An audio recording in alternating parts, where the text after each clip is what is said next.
সম্মানিত প্রিয় হাজিরিন, আমরা অবগত আছি আমাদের মাঝে রজব মাস অতিবাহিত হচ্ছে।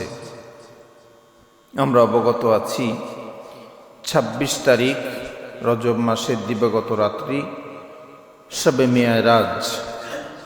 আজ থেকে শবে মেয়ারাজ সম্পর্কে ধারাবাহিক আলোচনা করব ইনশাআল্লাহ। আমরা এই শবে মেয়ারাজটি আল্লাহ রাব্বুল আলামিনের পক্ষ থেকে নবী করিম সাল্লাল্লাহু আলাইহি ওয়াসাল্লামের প্রতি একটি রহমত, একটি সান্ত্বনা, একটি সম্মান। এই দুনিয়াতে আল্লাহ যত নবী এবং রাসূলকে পাঠিয়েছেন, সকল নবী এবং রাসূলের যে দায়িত্ব ছিল, আপনার আমার নবীরও একই দায়িত্ব ছিল। কিন্তু অন্যান্য নবীরা মেরাজ করতে পারেন নাই, আল্লাহকে দেখতে পান নাই। শুধুমাত্র কেবলমাত্র আপনার আমার প্রাণপ্রিয় নবীকে আল্লাহ রাব্বুল আলামিন এই ধূলির ধরা থেকে সাতবক আসমানের ওপরে নিয়ে, তার সান্নিধ্যে নিয়ে সুদীর্ঘ ২৭ বছর যাবত আমার নবীর সঙ্গে আল্লাহ মেরাজ করেছিলেন। সুবহানাল্লাহ। তো এই মেরাজের প্রেক্ষাপট, এই মেরাজের প্রয়োজনীয়তা কি ছিল, কেন নবীজির মেরাজ হয়েছিল? এই মেরাজের প্রেক্ষাপটটা ছিল যে নবীজির দুঃখের দিনের সঙ্গী, নবীজির প্রথম স্ত্রী হযরতে খাদিজাতুল কুবরা রাদিয়াল্লাহু তাআলা আনহা এবং নবীজির চাচা আবু তালেব, এই দুইজন মানুষ আমার নবীকে খুব ভালোবাসতেন এবং দাওয়াতি কাজে যত রকম বাধা আসত, এ সকল বাধার তারা শেল্টার দিতেন, আমার নবীকে সান্ত্বনা দিতেন, ঘরে সান্ত্বনা দিতেন হযরতে খাদিজাতুল কুবরা। আর রাজনৈতিক সামাজিক যত বাধা আসত, এই বাধা সম্মুখীন হতেন, এই বাধাকে রুখে দাঁড়াতেন নবীজির চাচা আবু তালেব। তো একই বছর এই দুইজন প্রিয় মানুষ নবীজির জীবন থেকে হারিয়ে গেল, দুইজন মানুষই ইন্তেকাল করল।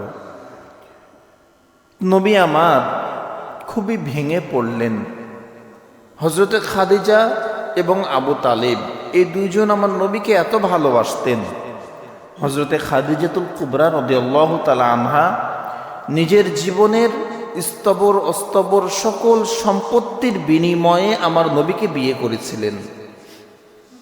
হযরতে আয়েশা সিদ্দিকা উনার জীবদ্দশায় নবীজিকে বলেছিলেন যে, ইয়া রাসূলুল্লাহ, ইয়া হাবিব আল্লাহ, নবী গো, আপনার জীবনে আমরা এতগুলো স্ত্রী, কিন্তু কোন জাহেলি যুগের খাদিজা আপনার প্রথম স্ত্রী, তাকে আপনি ভুলতে পারেন না, তার গল্প আমাদের সামনে করেন। তো নবীজি হযরতে আয়েশার পরে রাগান্বিত হয়েছিলেন। আয়েশাকে বলেছিলেন, আয়েশা, তোমরা তো আমার সুখের দিনের সঙ্গী, কিন্তু খাদিজা আমার দুঃখের দিনের সঙ্গী ছিল। আমার খাদিজা যদি আমার জীবনের শেষ দিন পর্যন্ত বেঁচে থাকতো, তো আমি দ্বিতীয় বিবাহ করতাম না। এত ভালোবাসতেন হযরতে খাদিজাকে নবীজি।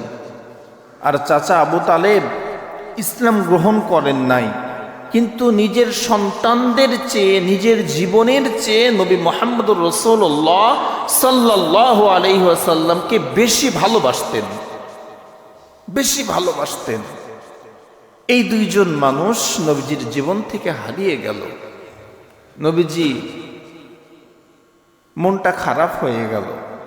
তো চিন্তা করলেন যে একটু তায়েফে দাওয়াত দিই, যেহেতু তায়েফে আমার বাল্যকাল কেটেছে, তায়েফবাসী হয়তোবা আমাকে বুঝবে। এই দুইজন মানুষ যখন নবীজির জীবন থেকে হারিয়ে গেল, তদানীন্তন সময়ের কাফেরদের জ্বালা যন্ত্রণা আরো বেড়ে গেল। তো নবীজি তায়েফে দাওয়াত নিয়ে গেলেন। তায়েফে দাওয়াত নিয়ে যেয়ে ওখানকার মানুষেরাও আমার নবীকে সাড়া দিল না, আমার নবীকে চিনতে পারল না। আমার নবীকে কষ্ট দিতে শুরু করলো। এই হাদিসটি বুখারী শরীফের 3231 নম্বর হাদিস। নবীজির স্ত্রী হযরতে আয়েশা সিদ্দিকা রাদিয়াল্লাহু তাআলা আনহা হাদিসটি বর্ণনা করেন। হযরতে আয়েশা বলেন, ইয়া রাসূলুল্লাহ, ইয়া হাবিবাল্লাহ, নবী গো, উহুদের ময়দানে যে পরিমাণ কষ্ট আপনি পেয়েছিলেন, উহুদের যুদ্ধে আপনার দান্দান মুবারক শহীদ হয়েছিল, আপনার মাথায় লোহার হেলমেট ভেঙে মাথার মধ্যে লোহার টুকরা ঢুকে গিয়েছিল। ইয়া রাসূলুল্লাহ, ইয়া হাবিবাল্লাহ, আপনার জীবনে উহুদের ময়দানের চেয়ে বেশি কষ্ট কোন দিন পেয়েছিলেন? দয়ার নবী, মায়ের নবী অশ্রু চোখে নিয়ে হযরতে আয়েশাকে বলেন, নূরে আয়েশা, উহুদের ময়দানের চেয়ে বেশি কষ্ট পেয়েছিলাম আমি যখন আমার স্ত্রী খাদিজা, আমার চাচা আবু তালেবকে আমার জীবন থেকে হারিয়ে দিলাম। তায়েফের ময়দানে দ্বীনের দাওয়াত নিয়ে গিয়েছিলাম।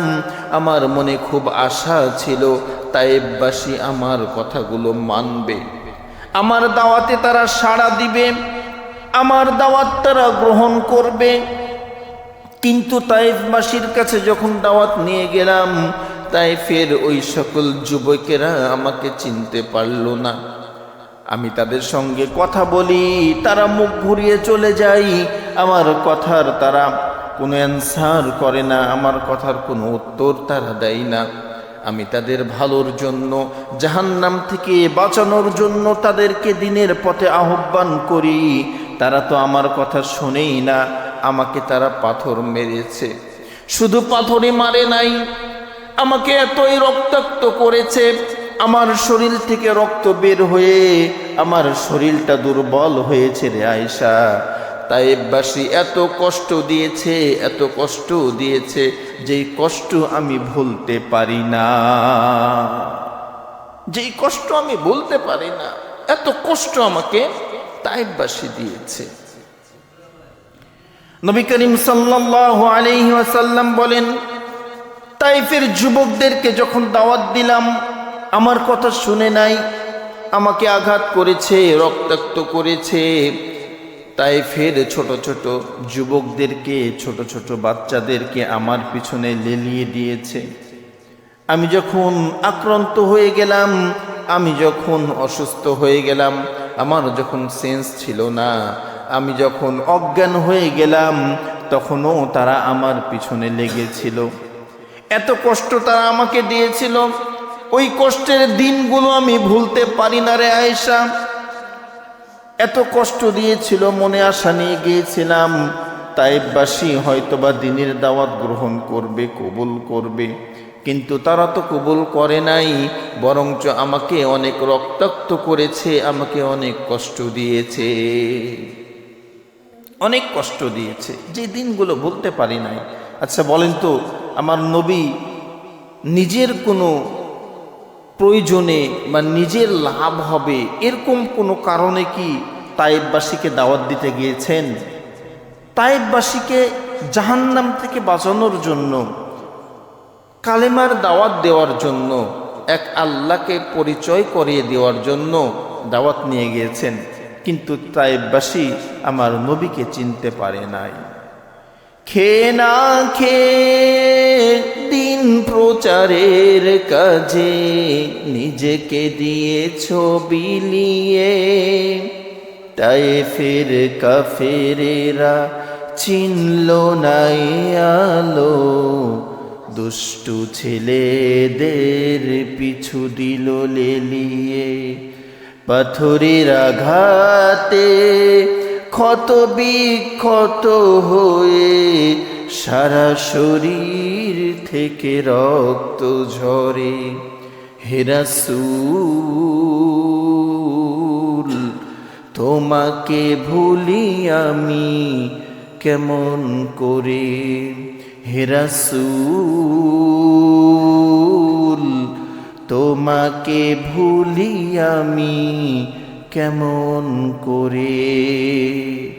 এই তায়েফবাসী আমার নবীকে এত কষ্ট দিয়েছেন, দেখেন তারপরেও আমার নবীজি কত রহমতের নবী। যখন নবীজি সেন্সলেস হয়ে গেলেন, নিজের শরীরে কোনো শক্তি নাই, নবীজির যখন জ্ঞান ফিরল, নবীজি চেয়ে দেখছেন যে পুরো আকাশটা মেঘে ঢেকে গিয়েছে, কালো হয়ে গেছে। নবী করিম সাল্লাল্লাহু আলাইহি ওয়াসাল্লাম বলেন, আমি খেয়াল করে দেখলাম আকাশ যে কালো হয়ে গেছে, পুরো আকাশ মেঘে ছেয়ে গেছে। ওই আকাশের মেঘের মধ্যে হযরতে জিবরাইল ফেরেশতা এসে বললেন, ইয়া রাসূলুল্লাহ, ইয়া হাবিবাল্লাহ, নবী গো, তায়েববাসী আপনার সঙ্গে খারাপ ব্যবহার করেছে, আপনাকে রক্তাক্ত করেছে, আল্লাহ এগুলো সবই দেখেছেন। আল্লাহ আমার সঙ্গে আরেকটা ফেরেশতা পাঠিয়েছেন, যে ফেরেশতা পাহাড়কে নিয়ন্ত্রণ করে, পাহাড় যার হুকুমে চলে, ওরকম একটা ফেরেশতা পাঠিয়েছেন। ইয়া রাসূলুল্লাহ, এই ফেরেশতার সঙ্গে আপনি কথা বলেন। পাহাড়ের ফেরেশতা নবীজিকে বললেন, ইয়া রাসূলুল্লাহ, এই সকল তায়েববাসী আপনার সঙ্গে খারাপ ব্যবহার করেছেন, আপনি যা বলবেন আমি তাই করব। আপনি যদি বলেন এই তায়েববাসীকে পাহাড় তাদের গায়ের পরে দিয়ে পিষে মেরে ফেলো, আমি আপনার হুকুমের অপেক্ষায় আছি গো নবী। আমি এই তায়েফের পাহাড় এমনভাবে তাদের গায়ের পরে ফেলে দিব, সবগুলো এখানে মরে একেবারে লাশ হয়ে যাবে। দয়ার নবী, মায়ের নবী বললেন, ওরে ফেরেশতা, আমি যদি তায়েফবাসীকে অর্ডার করি মেরে দাও, সবাই যদি মরে যাই, আমি কার কাছে কালেমার দাওয়াত নিয়ে যাব? আমার আশা এই সকল মানুষ আমার দাওয়াত কবুল করে নাই, কিন্তু এদের সন্তান যারা দুনিয়াতে আসবে তারা আমার কথা স্মরণ করবে, তারা আমার দাওয়াত কবুল করবে। তুমি এদেরকে মেরো না, এদের কোনো ক্ষতি করো না। এরা আমাকে চিনে নাই তো কি হয়েছে, এদের নেক্সট জেনারেশন যারা আসবে, এদের সন্তান, এরা আমার দাওয়াত কবুল করবে, আমার আশা, তুমি এদের কোনো ক্ষতি করো না।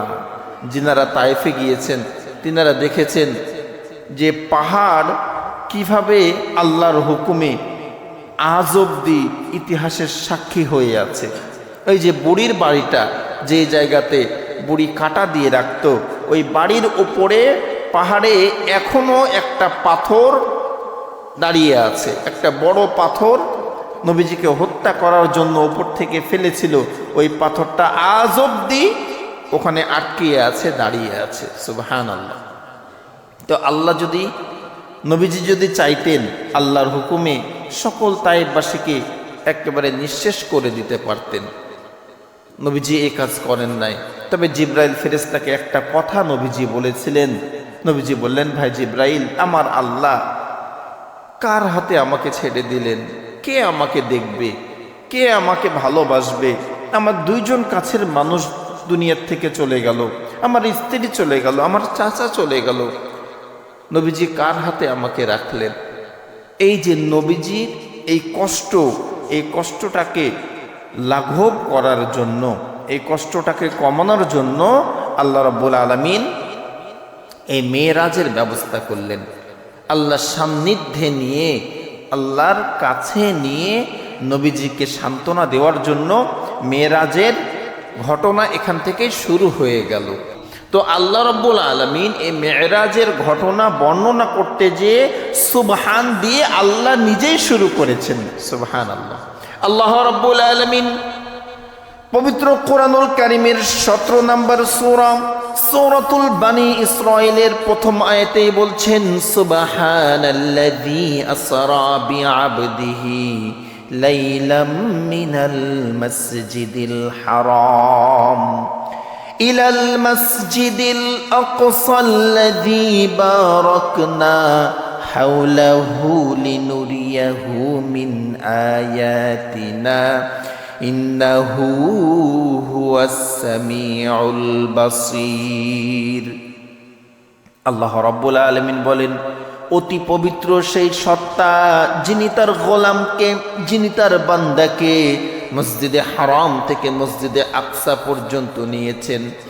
লিনুরিয়াহু মিন আয়াতিনা, তার কিছু নিদর্শন দেখানোর জন্য। এবং সেই বরকতময় আল্লাহ এই ভ্রমণটাকে, এই সফরটাকে বরকতময় করেছেন যেন তার নিদর্শন, তার কিছু আশ্চর্য ঘটনা তার বান্দা নবী মুহাম্মদুর রাসূলুল্লাহ সাল্লাল্লাহু আলাইহি ওয়াসাল্লামকে দেখাতে পারে। আল্লাহ রাব্বুল আলামিন এই মেরাজের ঘটনা বর্ণনা করতে আগেই সুবহান বললেন যে মহাপবিত্র সেই সত্তা যিনি তার বান্দাকে মসজিদে হারাম থেকে মসজিদে আকসা নিয়ে গিয়েছেন। তো এই মেরাজের ঘটনা শোনার আগে আমাদের ঈমানটাকে একটু পাকা করা দরকার, একটু পুক্ত করা দরকার।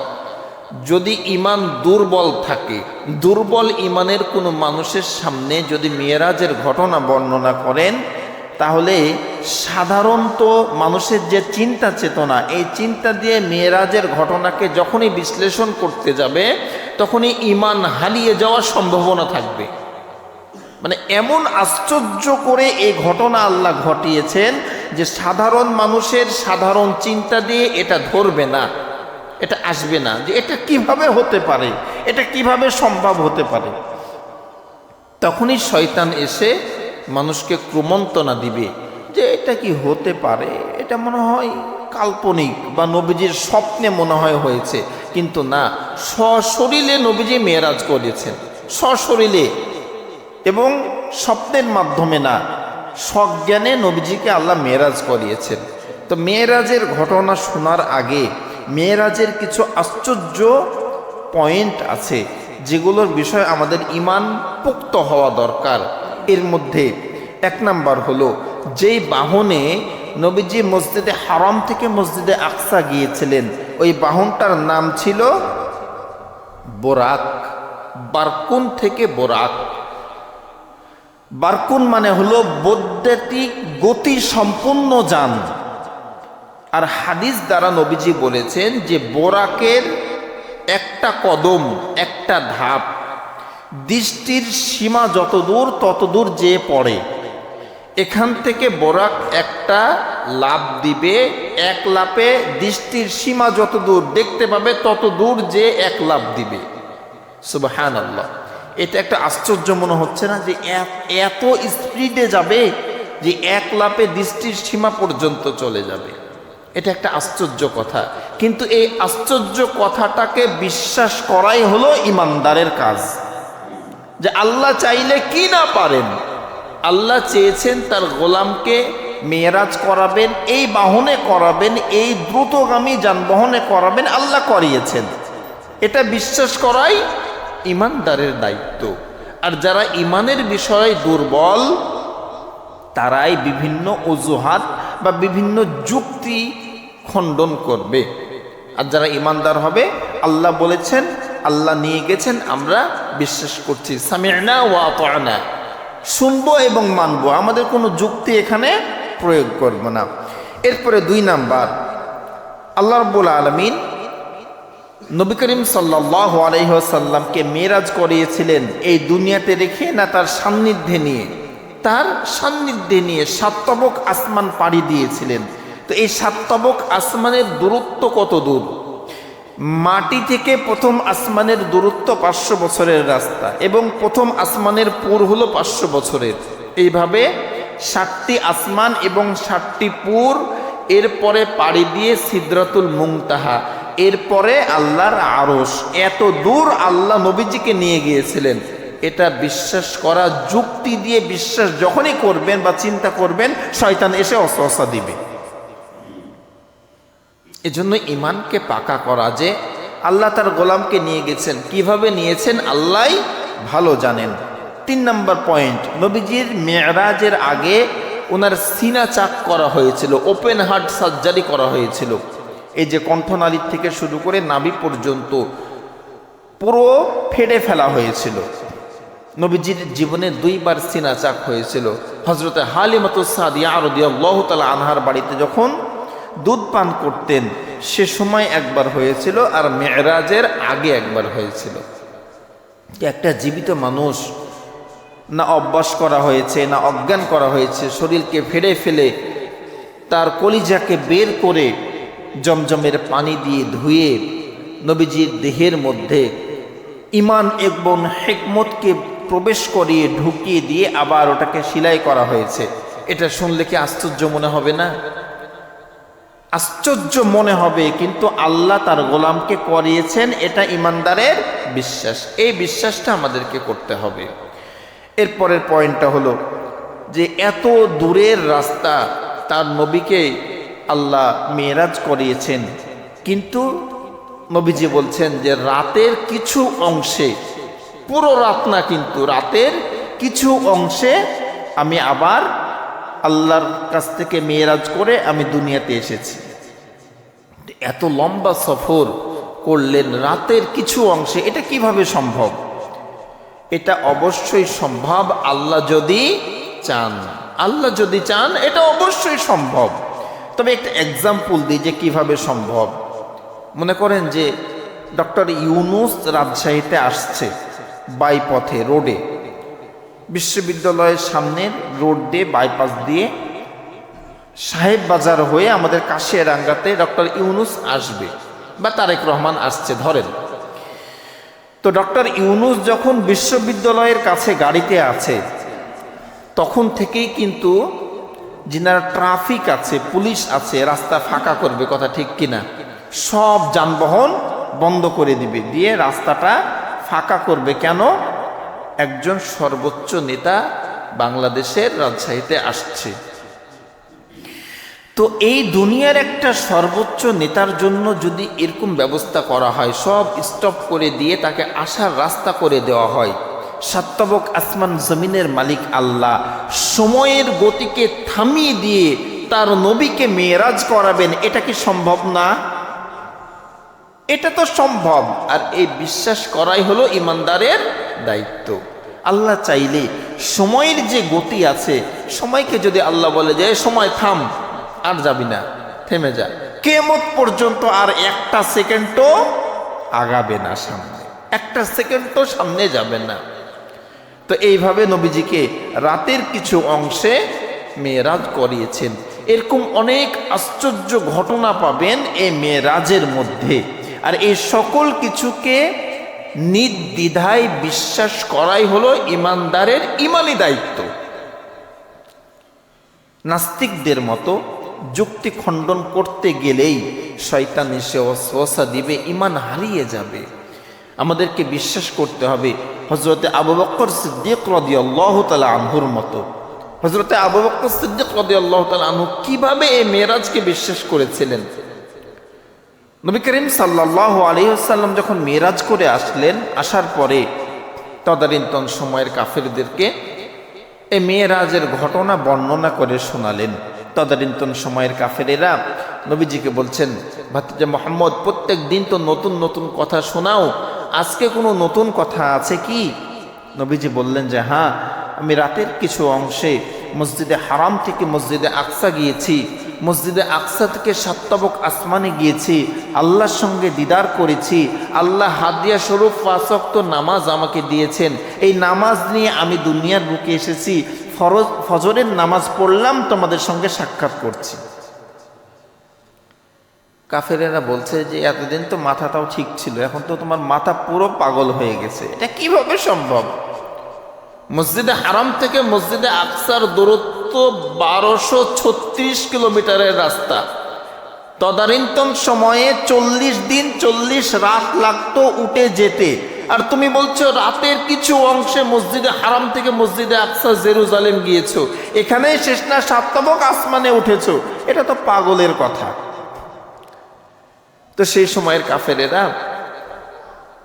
বলল যে তোমরা এক কাজ করো, নবীজির সব কথা আবু বকর এক বাক্যে বিশ্বাস করে, আবু বকর তো জ্ঞানী মানুষ, এই কথা বিশ্বাস করবে না, যাও কেউ যে আবু বকরকে ডেকে আনো। আকবর সিদ্দিক হযরতে আবু বকর সিদ্দিক রাদিয়াল্লাহু তাআলা আনহু নবীর দরবারে আসলেন। আসার পরে তদানীন্তন সময়ের কাফেরেরা বলছেন, ও হে জ্ঞানী আবু বকর, তুমি কি জানো তোমার নবী কি কথা বলছেন? সে নাকি রাতের কিছু অংশে মসজিদে হারাম থেকে মসজিদে আকসা গিয়েছে, সাতবক আসমান পাড়ি দিয়ে আল্লাহর সঙ্গে দিদার করেছেন। তুমি বলো এই একটা মানুষের দ্বারা এই কাজ করা সম্ভব কিনা? হযরতে আবু বকর সিদ্দিক রাদিয়াল্লাহু তাআলা আনহু ওই সময় যে উত্তরটা দিয়েছিলেন, নবীজি যে মেরাজ করেছেন, এটা আরো প্রমাণিত হয়ে গিয়েছে। বলেন সুবহানাল্লাহ। আবু বকর সিদ্দিক যে উত্তরটা দিয়েছিলেন, নবীজি যে মেরাজ করেছেন, এটা আরো প্রমাণিত হয়ে গিয়েছিল। কিভাবে? নবীজি যখন বসে আছেন সব কাফেরকে নিয়ে, আবু বকর সিদ্দিক যখনই আসলেন, এসে আগে জিজ্ঞাসা করলেন যে ইয়া রাসূলুল্লাহ, ইয়া হাবিবাল্লাহ, নবী গো, গত রাত্রিতে আমি আপনার খোঁজে আপনার বাড়ি গিয়েছিলাম, আপনাকে পাই নাই। আমি কাবার হাতিমে এসেছি, আপনাকে পাই নাই। জমজম কূপের পাশে গিয়েছি, নবী গো, আপনাকে পাই নাই। আপনি গত রাত্রিতে কোথায় ছিলেন? বলুন সুবহানাল্লাহ। মানে এই ঘটনা শোনার আগে আবু বকর সিদ্দিক এসে নবীজিকে জিজ্ঞাসা করলেন যে আপনাকে গত রাত্রিতে আমি কয়েক জায়গায় খুঁজেছি, আপনাকে পাই নাই, নবী আপনি কোথায় ছিলেন? দয়ার নবী, মায়ের নবী বলেন, ওহে ভাই আবু বকর, গত রাত্রিতে আল্লাহ রাব্বুল আলামিন আমাকে তার দিদার করিয়েছেন, মেরাজ করিয়েছেন। এই বর্ণনা যখন এই কাফেরদেরকে আমি দিয়েছি, তারা বিশ্বাস করে নাই। তোমাকে ডেকে পাঠিয়েছেন, এর কারণ হলো তুমি তো অনেক জ্ঞানী মানুষ, বয়োবৃদ্ধ মানুষ, তুমি হয়তোবা তাদের সঙ্গে সঙ্গ দিবে, তুমি হয়তোবা আমার কথা বিশ্বাস করবে না। আবু বকর সিদ্দিক বলেন, ইয়া রাসূলুল্লাহ, ইয়া হাবিবাল্লাহ, নবী গো, আপনি যে মেরাজ করেছেন এই বিষয়ে আমি আবু বকরের কোনো সন্দেহ নাই। আপনি মেরাজ করেছেন, এটা 100 বার সত্য কথা, আমার কোনো সন্দেহ নাই। সুবহানাল্লাহ, আমার কোনো সন্দেহ নাই নবীজি আপনি মেরাজ করেছেন। নবীজি বললেন, আবু বকর, তুমি তো শুধু আবু বকর না, তুমি সিদ্দিক, তুমি সত্যকে, অকাট্য সত্যকে তুমি সঙ্গ দিয়েছো, বিশ্বাস করেছো, তুমি সিদ্দিক। তো হযরতে আবু বকরের মতো এই ঘটনাকে, এই মেরাজকে বিশ্বাস করতে হবে যে আল্লাহ চেয়েছেন তার গোলামকে মেরাজ করাবেন। কিভাবে করাবেন, কিভাবে হয়েছে, এটা আল্লাহ ভালো জানেন। এটা নিয়ে চিন্তা করার, গবেষণা করার আমাদের কোনো দরকার নাই। আর চিন্তা করতে গেলেই ইমান যেহেতু দুর্বল, শয়তান এসে অস্ত্রসা দিয়ে আমাদের ইমান নিয়ে খেলা করবে। এজন্য আমরা সকলেই এই বিষয়টাকে মনে প্রাণে অবশ্যই বিশ্বাস করব যে নবী করিম সাল্লাল্লাহু আলাইহি ওয়াসাল্লামের মেরাজটা স্বপ্নের মাধ্যমে হয় নাই, সশরীরে হয়েছে। আল্লাহ চেয়েছেন তার গোলামকে মেরাজ করিয়েছেন। সম্মানিত প্রিয় হাজরিন, তাহলে আমরা আজকে শুনলাম যে এই মেরাজের প্রেক্ষাপট, কোন অবস্থাতে নবীজির মেরাজ হয়েছিল, এবং এই মেরাজটা বিশ্বাস করা একটা ইমানদারের ইমানি দায়িত্ব। যদিও বা আমাদের চিন্তায় এটা আসবে না, আমাদের চিন্তাতে এটা ধরবে না যে এটা কিভাবে সম্ভব, তারপরেও আল্লাহ বলেছেন আমার নবী মেরাজ করেছেন, নবীজি বলেছেন মেরাজ করেছি, আমরা এটা বিশ্বাস করব ইনশাআল্লাহ। সামনে থেকে আমরা ধারাবাহিকভাবে শুনব যে নবীজির কিভাবে মেরাজ হলো, উনি কি কি দেখেছেন, জাহান্নামীদের কি অবস্থা দেখেছেন, কোন কোন গুনার কারণে কোন কোন শাস্তি হয়েছে, এবং মেরাজ থেকে নবীজি 14 দফা কর্মসূচি নিয়ে এসেছিলেন, আরও কিছু উপহার এনেছিলেন। এগুলো আমরা ধারাবাহিকভাবে ইনশাআল্লাহ আলোচনা শুনব।